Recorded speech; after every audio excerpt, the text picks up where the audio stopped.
في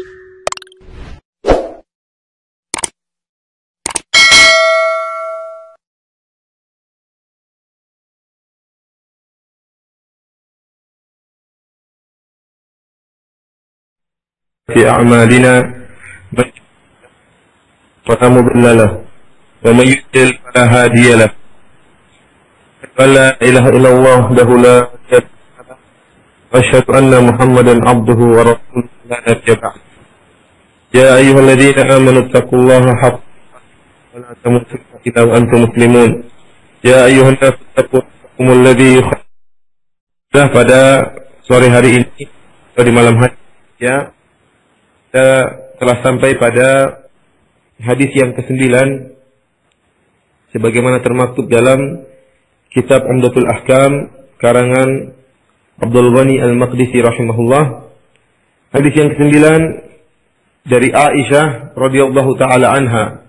An Aisyah radhiyallahu taala anha qalat kana an-nabiy sallallahu alaihi wasallam yu'jibuhu at-tayammunu fi tana'ulihi wa tarajjulihi wa tuhurihi wa fi sya'nihi kullih.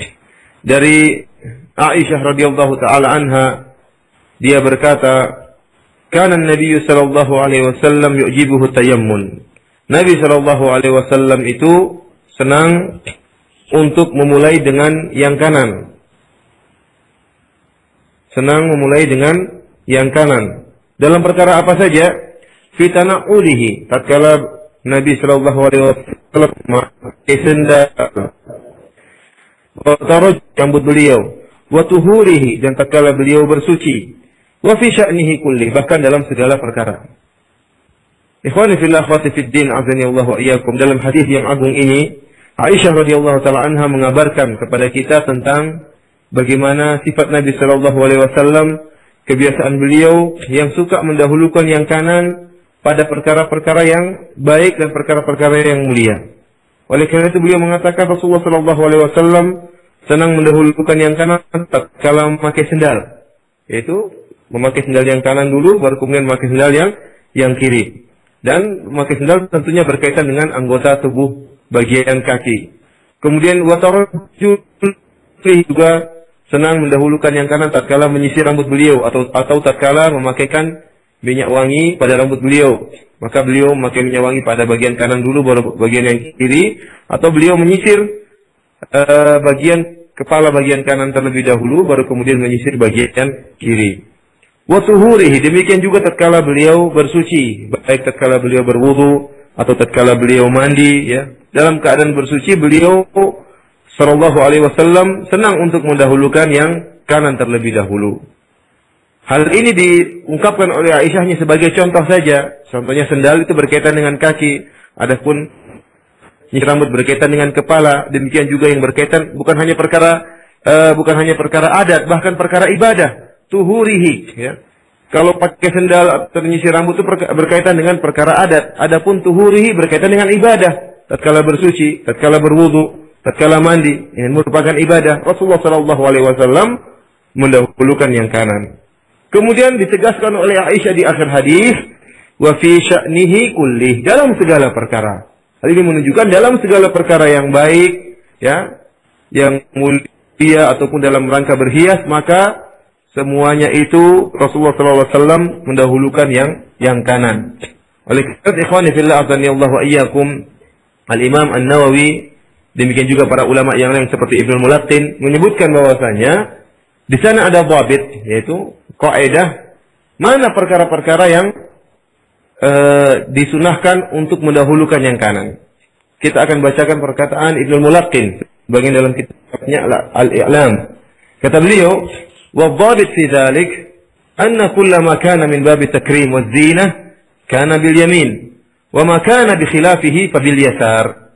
Kata Ibnu Mulaqqin rahimahullah, dan kaidah dalam hal ini untuk kita bisa membedakan mana yang mendahulukan kanan dan mana yang tidak, kata beliau, kullama kana min babi takrim, segala perkara yang merupakan pemuliaan atau berhias, ya, merupakan perkara-perkara yang mulia atau merupakan perkara-perkara yang berkaitan dengan berhias, kana bil yamin, maka kita menggunakan yang kanan. atau mendahulukan yang kanan. Wa makana bi khilafihi, adapun yang sebaliknya maka didahulukan yang kiri atau menggunakan yang kiri. Contohnya, faminal awal, contoh yang merupakan perkara-perkara yang hendaknya kita menggunakan yang kanan atau mendahulukan yang kanan. Contohnya libsus saub, tatkala kita memakai baju. Kata beliau rahimahullah, contohnya tatkala kita memakai baju. Kita memakai baju maka kita masukkan misalnya tangan kanan kita dahulu ke lengan baju yang kanan, baru kemudian dengan baju yang kiri. Wasarawil, tatkala memakai celana, demikian juga. Kita memasukkan kaki kita ke bagian celana yang kanan dahulu, baru yang kiri. Wal khuf, tatkala memakai khuf atau memakai sepatu. Wadkhulil masjid, tatkala masuk masjid. Wasiwak, tatkala kita bersiwak.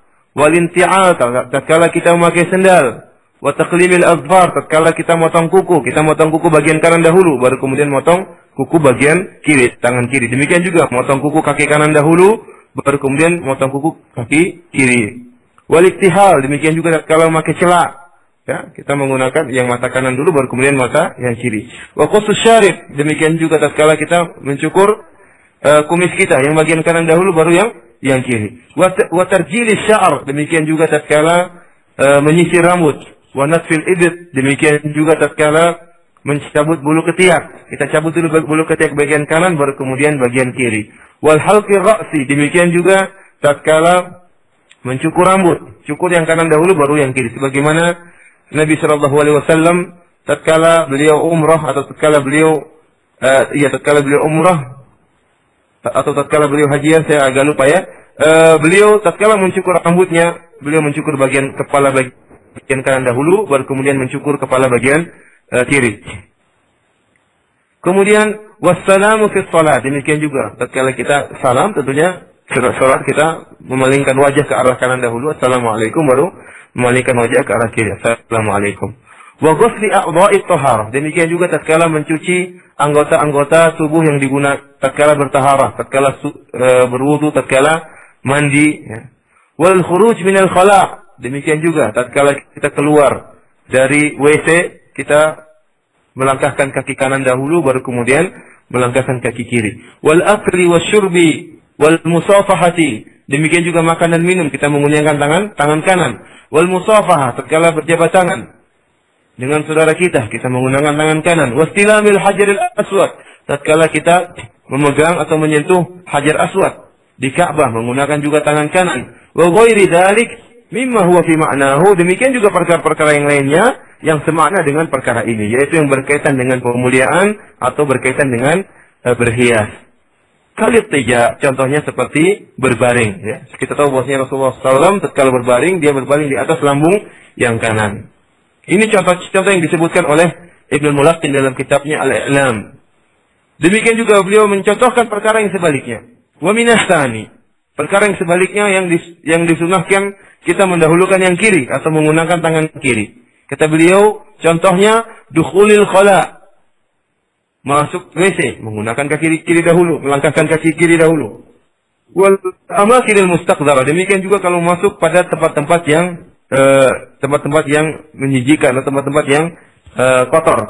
Wal khuruj minal masjid, tatkala keluar dari masjid. Wal manzil, demikian juga tatkala keluar dari rumah. Wal intikhat, wal istinja, wa khal'i saub, demikian juga tatkala kita buang ingus, kita mengeluarkan dari yang kiri dahulu, baru kemudian yang kanan. Wal istinja, demikian juga, atau kita menggunakan tangan kiri tatkala kita buang ingus. Kemudian wal istinja, kita beristinja juga menggunakan tangan kiri. Wa khal'i saub, demikian juga tatkala buka baju, buka melalui tangan lengan kiri dahulu, baru kemudian dengan kanan. Wasarawil, demikian juga tatkala buka celana, buka dulu yang kaki sebelah kiri, baru kemudian sebelah kanan. Wal khuf, demikian juga tatkala membuka sepatu.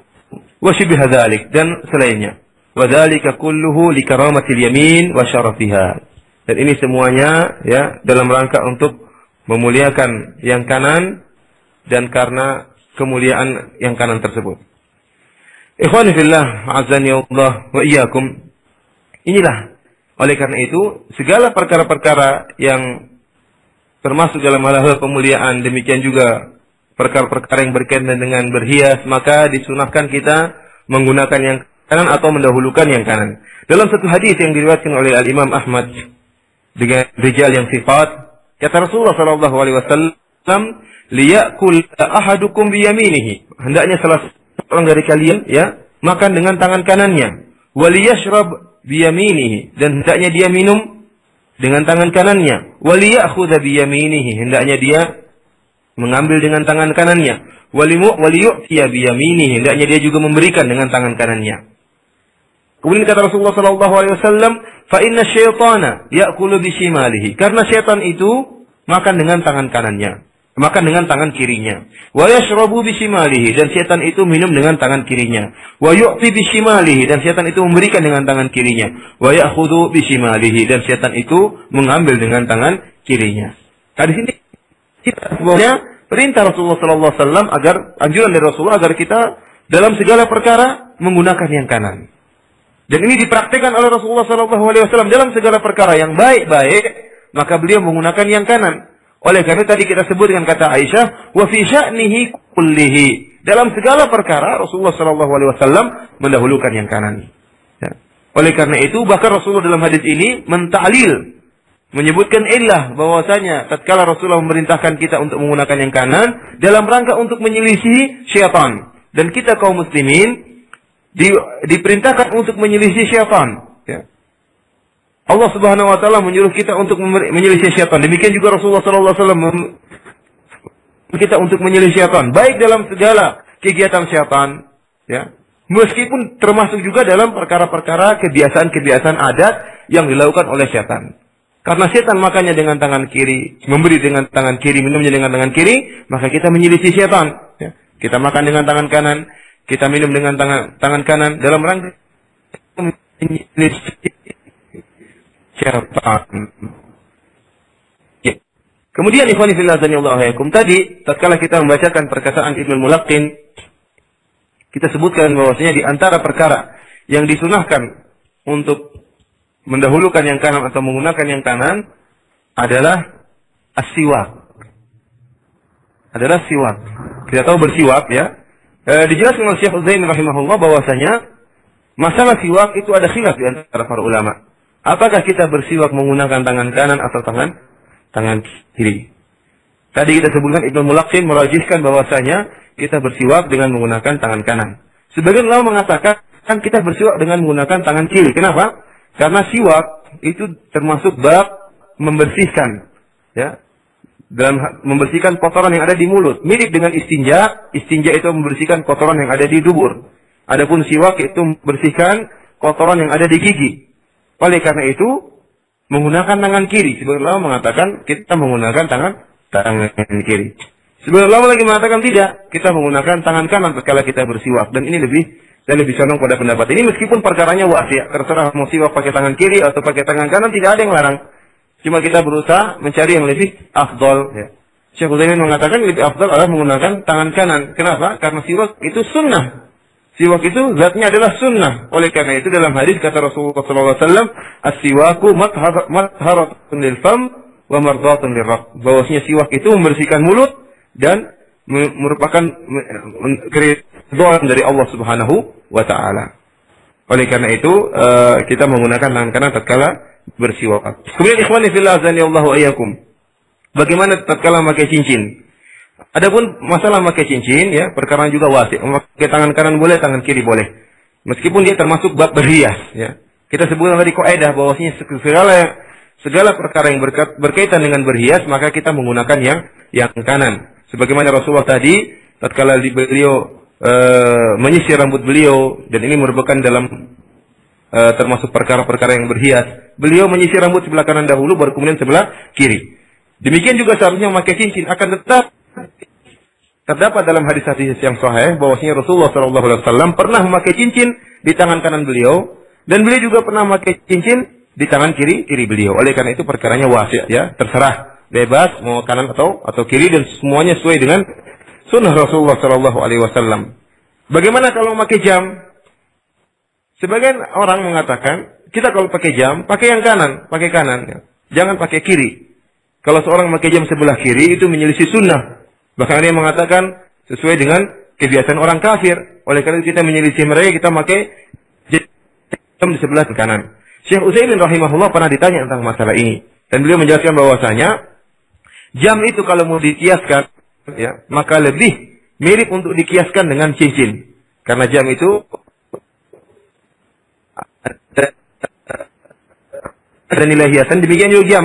Jam selain untuk menunjukkan waktu, demikian juga ada nilai perhiasan. Oleh karena itu, kata beliau, bebas mau pakai sebelah kanan atau sebagai sebelah kiri, tangan kanan atau tangan kiri, sebagaimana cincin. Pakai tangan di sebelah kanan, Rasulullah pernah pakai sebelah kanan, demikian juga Rasulullah SAW pernah pakai sebelah kiri. Oleh karena itu bebas kita pakai jam, yang kanan atau yang kiri. Maka tidak dikatakan orang yang memakai jam di tangan kiri dikatakan dia telah menyelisihi sunnah. Tidak.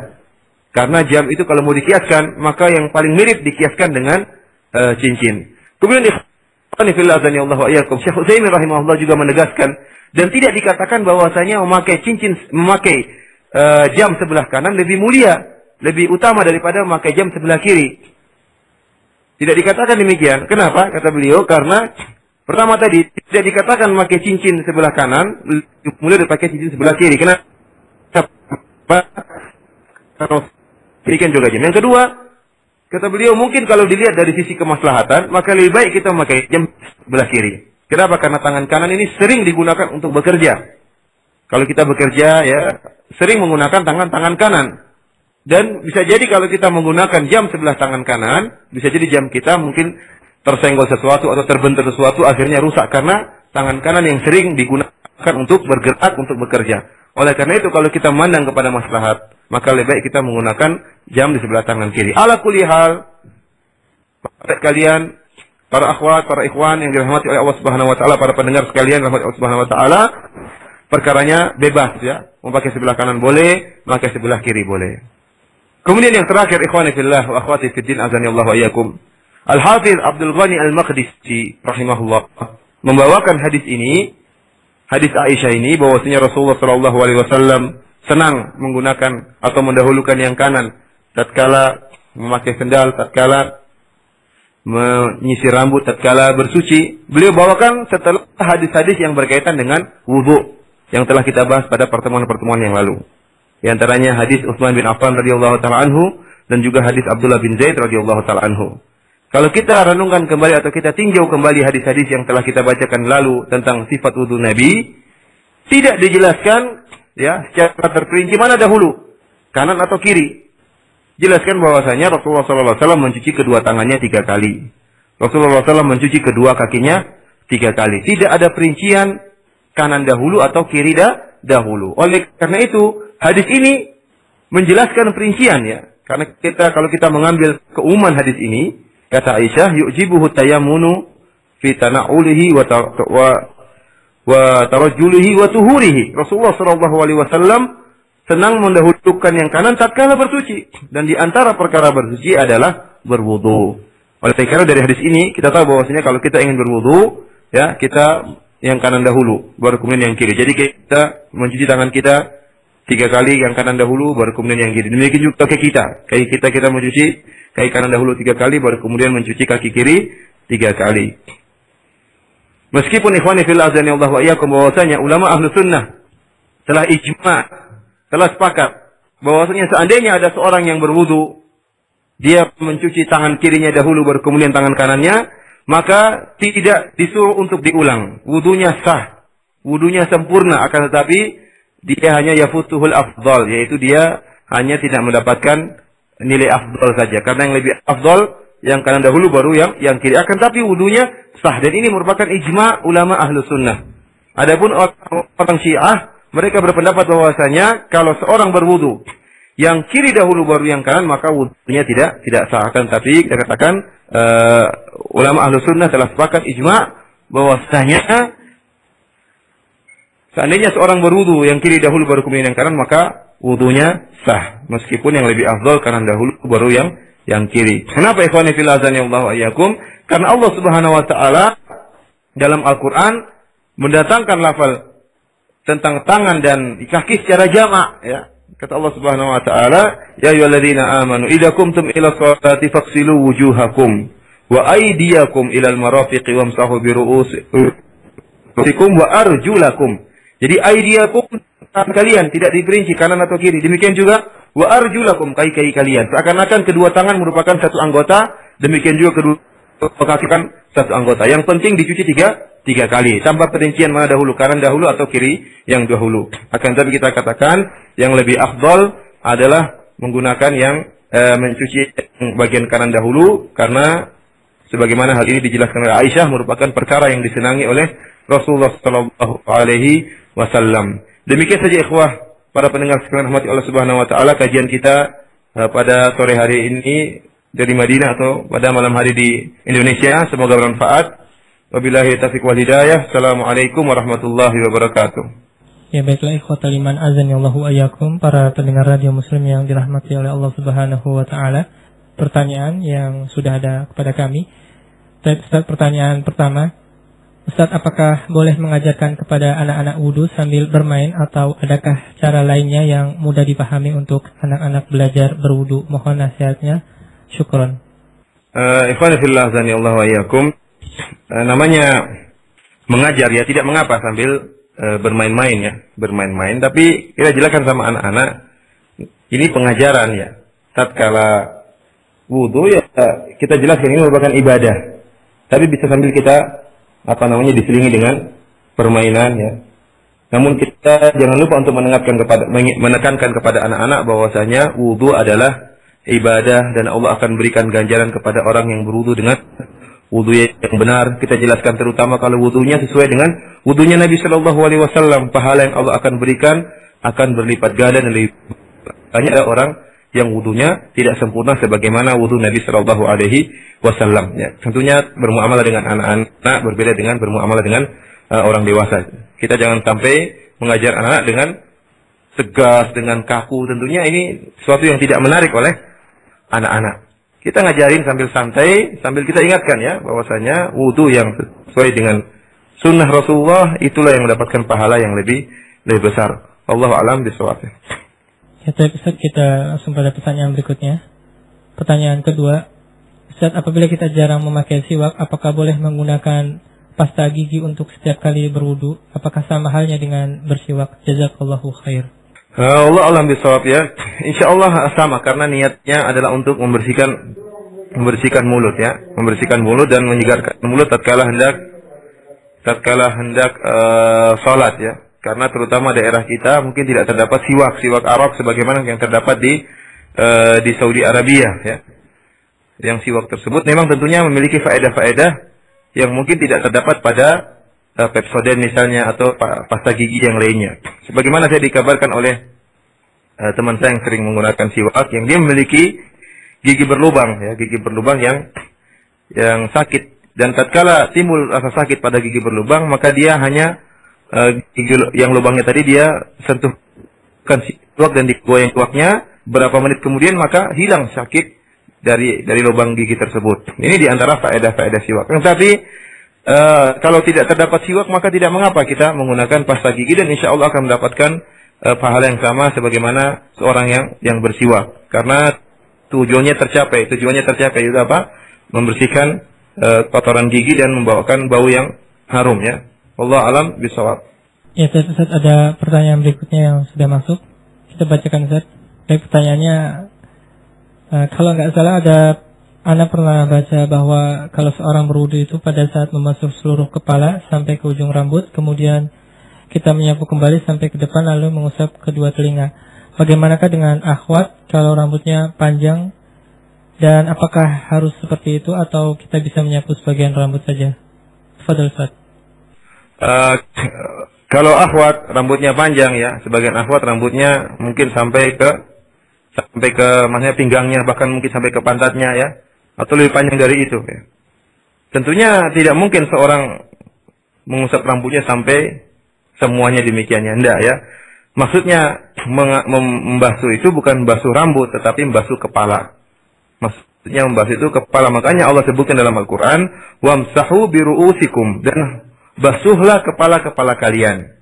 Karena kepala kita ada rambutnya, maka rambutnya itu yang dibasuh. Kalau rambut kita ternyata panjang melebihi kepala, maka tidak perlu dibasuh. Yang dibasuh hanya bagian rambut yang berada di kepala kita. Ya sama dengan laki-laki ya. Jadi akhwat, caranya seperti biasa. Sampai bawa kedua tangan dari bagian depan kepala, dibawa ke belakang sampai ke sebelum leher ya. Bagian belakang kepala. Tidak perlu dilanjutkan sampai ke pantat misalnya kalau rambutnya panjang sampai ke pantat, tidak perlu. Cuma sampai di bagian belakang kepala, kemudian dikembalikan lagi ke depan. Jadi bukan rambutnya yang dibasuh, tapi rambut itu hanya tabak, hanya mengikuti. Yang maksud untuk dibasuh adalah kepala. Oleh karena itu, kalau rambut panjang tidak perlu dibasuh. Wallahu alam bishawab. Ya baik, ada pertanyaan berikutnya dan kita sudah pilihkan beberapa pertanyaan. Ya baik, pertanyaan berikutnya, kalau seorang tidak berniat untuk tasabuh namun ternyata menyerupai orang kafir, apakah ia termasuk tasabuh? Tafadhal Ustaz. Ikhwani fillah azani Allah wa iyyakum wa akhwati fid din azani Allah wa iyyakum. Tashabbuh dijelaskan oleh para ulama tidak disyaratkan niat. Tidak disyaratkan bahwasanya seorang dikatakan bertasyabuh kalau berniat. Kalau tidak berniat maka tidak dikatakan tasyabuh. Oleh karena itu Rasulullah mengatakan man tasyabbaha, barang siapa yang sama dengan sebuah kaum. Tidak dipandang niatnya sama atau niatnya untuk bertasyabuh atau niat tidak untuk bertasyabuh. Karena ikhwani fillah azani Allah iyakum, kita dituntut untuk menyelisihi orang-orang kafir ya. Kita dituntut untuk menyelisihi orang-orang kafir. Menyelisihi dalam bentuk i'tiqad, keyakinan. Demikian juga syariat menganjurkan kita untuk menyelisihi orang-orang kafir dalam bentuk yang zahir, penampakan luar, dalam hal penampilan. Kenapa? Karena kalau kesamaan dalam hal yang zahir, penampilan, lama-lama bisa mengantarkan pada kecintaan dalam batin. Dan padahal kita dituntut untuk wala dan bara. Kita harus bara, benci dengan orang kafir ya. Dalam masalah agama kita benci dengan mereka dengan benci 100%. Berkaitan dengan agama kita harus bara secara mutlak. Oleh karena itu syariat menganjurkan kita untuk menyelisihi mereka juga meskipun dalam penampakan luar. Dan ini tidak disyaratkan niat. Meskipun seorang tidak berniat bertasyabuh namun ternyata penampilannya mirip dengan orang-orang kafir, maka dia telah jatuh dalam larangan tasyabuh. Wallahu a'lam bishawab. Ya baik Ustaz, pertanyaan berikutnya. Ya, Assalamualaikum Ustaz. Saya pernah mendapat risalah yang disalin dari kitab Al-Jawharul Mawhud juz 1 bahwa adab memotong kuku kaki bermula dari jari kiri, kaki kiri ke ibu jari kaki kiri dan kemudian ke kaki kanan dimulai dari ibu jari hingga ke jari kecil. Apakah ini sesuai dengan sunnah? Fadhal Ustaz. Ikhwani fillah fiddin azani Allah wa iyyakum. Beberapa perkara yang disebut oleh para ulama memang tidak ada dalil yang tegas. Contohnya para ulama menyebutkan tatkala kita keluar dari masjid hendaknya menggunakan kaki kanan. Hendaknya menggunakan kaki kiri. Mendahulukan kaki kiri. Tatkala kita masuk masjid hendaknya kita mendahulukan kaki kanan. Ini tentunya tidak ada dalil dari sunnah yang tegas. Tidak ada dalil bahwasanya nas Rasulullah tatkala masuk masjid mendahulukan kaki kanan. Tidak ada. Tidak ada dalil bahwasanya Rasulullah tatkala keluar dari masjid menggunakan kaki kiri. Yang ada dalil umum yang tadi telah kita tegaskan. Dalil umum yang tadi telah kita bahas dalam pembahasan kajian kita ini. Tayammun Rasulullah sallallahu alaihi wasallam senang mendahulukan yang kanan pada perkara-perkara yang mulia sebagaimana tadi dijelaskan oleh Nawawi dan Ibnul Mulaqin. Adapun misalnya memotong kuku ya, perlu kita ingat sepakat para ulama ya. Tidak masalah seorang memotong kukunya dari jempolnya dahulu atau jari tengahnya dahulu, kiri dahulu baru kanan, itu jadi masalah. Cuma mereka memandang bahwasanya memotong kuku termasuk perkara yang mulia. Ya. Maka mendahulukan kaki kanan, kemudian baru mendahulukan kaki kiri. Bagaimana caranya terserah. Ya. Yang jelas kaki kanan di jari kiri. Mungkin ada yang berpendapat tidak mengapa yang kiri dahulu, karena ini dalam bab membersihkan kotoran sebagaimana istinja. Kita menggunakan tangan kiri, maka tatkala kita memotong kuku, kita mendahulukan yang kiri dahulu. Ya, ini perkara yang memang tidak bisa kita tegaskan karena memang nggak ada dalilnya. Tidak ada dalilnya secara tegas. Hanya yang ada dalil umum tadi. Rasulullah senang mendahulukan yang kanan pada perkara-perkara yang mulia. Oleh karena itu perkaranya wasi, tidak mengapa motong yang mana dahulu. Namun seperti yang tadi kita jelaskan, kalau Ibnul Mulaqin ya dia mengatakan yang kanan dahulu ya, kanan dahulu baru yang kiri. Wallahu a'lam bishawab. Baik Ustaz, ada pertanyaan berikutnya. Ya Ustaz, bagaimana cara kita mengetahui bisnis yang halal bagi kita mengingat banyak sekali bisnis yang tidak jelas? Fadhil Ustaz. Untuk mengetahui bisnis kita halal atau tidak, tentunya kita harus belajar kitabul buyu ya.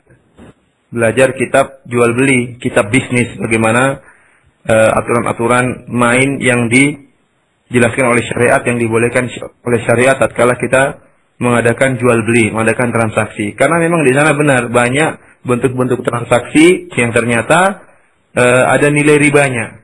Oleh karena itu seorang yang hendak melakukan jual beli, terutama pada transaksi jenis transaksi yang memang diragukan, maka wajib bagi dia untuk mempelajarinya. Ada transaksi yang memang wajar-wajar saja yang tidak kita ragukan. Orang jual beli yang kebanyakan di pasar itu, kebanyakan perkara yang jelas. Maka orang melakukan jual beli di pasar tidak perlu dia belajar kitabul buyu, ya. Karena memang itu perkara yang jelas dan mudah dipahami. Namun di sana ada jenis-jenis transaksi yang memang masih meragukan. Ada syubhat. Maka ini seorang sebelum terjun dalam bentuk transaksi seperti ini, wajib bagi dia untuk belajar. Fardu ain. Wajib bagi dia untuk belajar sebelum dia terjun dalam transaksi yang dia ragukan tersebut. Wallahu a'lam bishawab. Ya, Ustaz, pertanyaan berikutnya.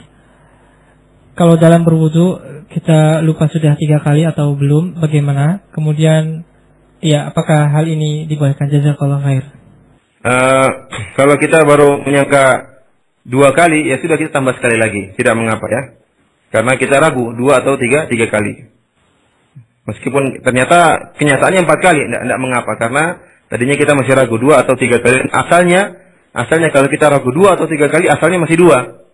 Ya, kalau kita berwudu, kita sudah mengusap asalnya 2 atau 3 kali, maka asalnya masih 2, maka kita menambah yang ketiga. Akan tetapi ikhwani fillah azanillahu wa iyyakum, kalau ini terjadi sekali-sekali tidak mengapa. Tapi kalau terus-terusan, ini berarti ada was-was. Kalau kita masih ragu 2 atau 3 kali, anggap saja sudah 3 kali, ya.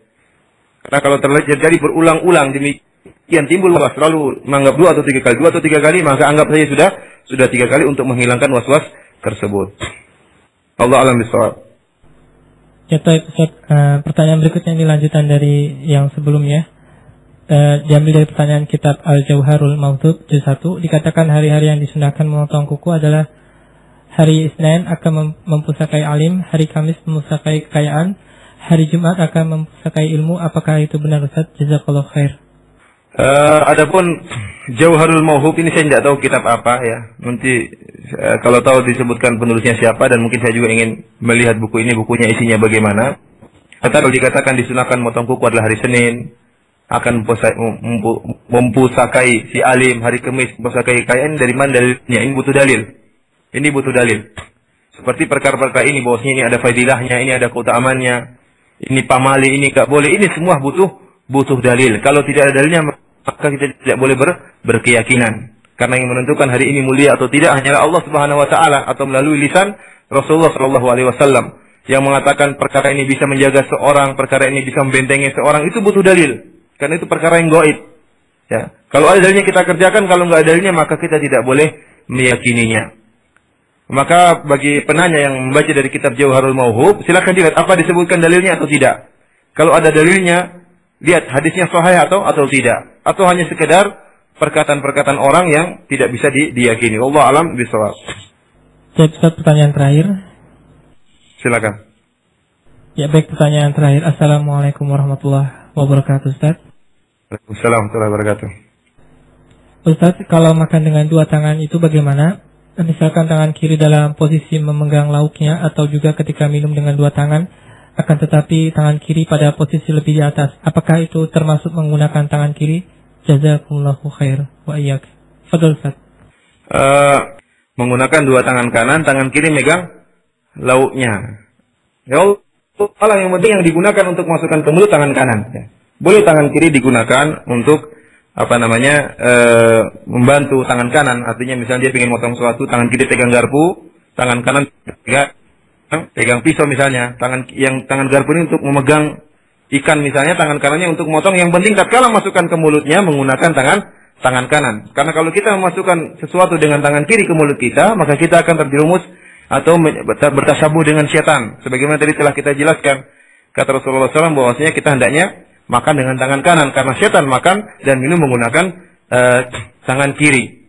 Sebagian orang mengatakan kalau kita makan sambal, ya, makan sambal pakai tangan kiri ya, biar setan kepedisan. Ya enggak, ya intinya yang dimasukkan dalam tangan kanan kita, masukkan dalam mulut kita, kita gunakan tangan kanan. Tangan kiri tidak apa-apa bermain-main tatkala makan, tapi tatkala kita angkat makanan tersebut untuk dimasukkan ke mulut, maka menggunakan tangan kanan. Demikian juga minum ya. Minum kita menggunakan tangan kanan. Adapun terkadang seorang menggunakan dua tangan, Allah alam bisawab ya, insya Allah tidak mengapa ya, karena dia masih menggunakan tangan kanan ya, meskipun sebagian orang melarang tatkala misalnya seorang setelah makan tangan kanannya kotor, terkadang dia memegang minumnya dengan tangan kiri, gelasnya dia pegang dengan tangan kiri, kemudian tangan kanannya untuk membantu. Ini saya anjurkan sebaiknya tidak perlu, pegang aja dengan tangan kanan ya, karena bisa jadi kenyataannya dia ternyata minum dengan tangan kiri, hanya tangan kanan itu hanya sekedar membantu. Oleh karena itu lebih hati-hati, meskipun tangan kanan kita kotor, kita pegang gelas dengan tangan kanan, kemudian kita minum ya. Allah alam bisawab. Demikian saja. Semoga bermanfaat. Wabillahi taufiq wal hidayah. Assalamualaikum warahmatullahi wabarakatuh. Ya, waalaikumsalam warahmatullahi wabarakatuh. Ya, baik. Dan kita tutup kajian pada malam hari ini. Subhanakallahumma wa bihamdika asyhadu an la ilaha illa anta astaghfiruka wa atubu ilaik. Assalamualaikum warahmatullahi wabarakatuh.